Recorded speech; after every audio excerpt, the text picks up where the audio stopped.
And finally, nandito na kami. Ayan, yan yung staff house ng PhilAm. Ayan. Laki niyan. Parang 1 hektarya yata ito. Ay, daming lamok. Shocking. Nakagat ako. Ma-shorts lang ako eh. Ayan. Buong yan, kanilang executive staff house. Bali, hindi na kami masyadong naglakad. Kahapon, yun yung nag-atok kami. Ang itinerary namin kahapon is atok.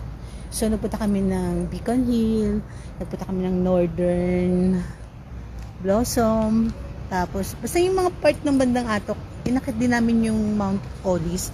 Diyos ko, 7,900 feet ang taas. Hindi pa ako nakakapag-upload dahil ninanamnam ko pa yung scenery. Yan. Yung buong ano to eh. Kanina, dito kami nagsumba. Okay, wait ah.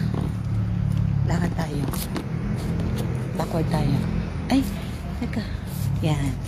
Andun sila sa taas eh. Mamaya. Hindi na rin ako namili ng gulay. Kasi hirap magbitbit. Hirap magbitbit at saka binili ko lang yung nagpunta kami kanina sa Victoria Bread. Eva, tingin! Oh! Ha?